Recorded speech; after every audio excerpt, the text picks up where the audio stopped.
Hey, Mets fans, it's me, Big Rick, here talking about the DH rules in baseball and how I am so glad they got rid of it this year, and how it makes no sense for baseball. First off, the reason I'm against it is because it takes away from the strategy of the game. And before I get too deep into this, please hit the like and subscribe button down below. But now back to this. Okay, so the strategy of the game. Think about it. It's the seventh inning, you're down by one, your pitcher's pitching lights out. It's his turn to bat up. You got one out, man on second. You have to pull him and bring in a hitter that's, tie the game. Hopefully, tie the game for you. In the American League, you don't have to do that because the pitcher never bats up. So it takes away from that strategy because now you got to take out a good pitcher. But in the American League, they don't have to do that. To me, that's a strategy to the game that I love that the National League always had.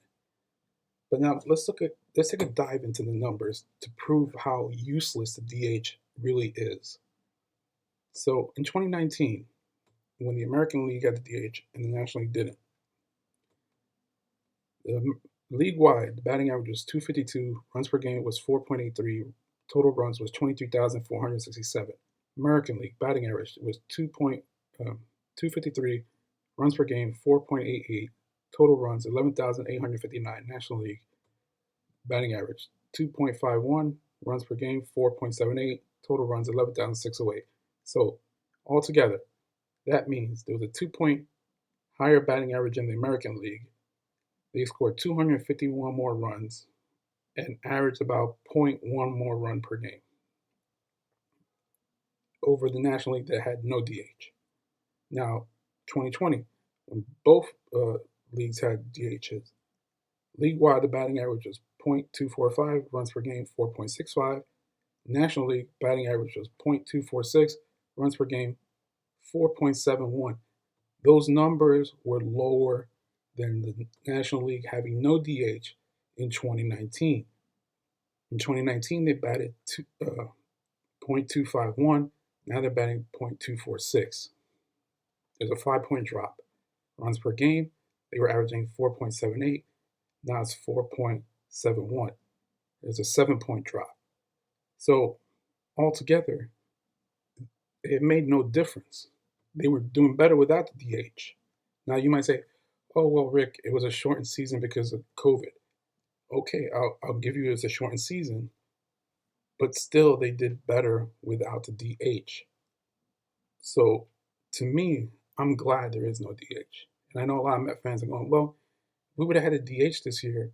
We would have gone after Jackie Bradley, and Dominic Smith would have been the DH, and we would have had a better outfield and this and that." That's fine. But again, strategy of the game.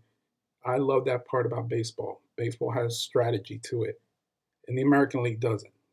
So to me, I prefer no DH. And the numbers prove that DH is flawed. The only people who want the DH are players because it extends their career. They can play to their 40s.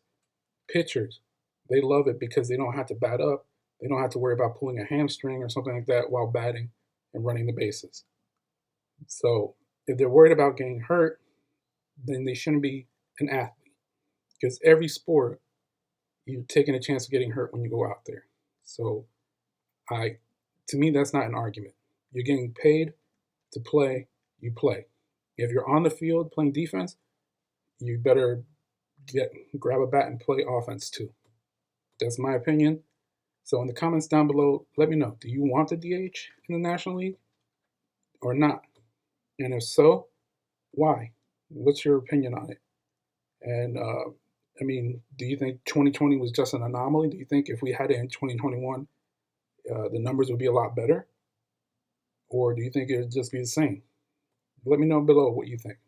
Thank you. As always, peace. I'm out of here.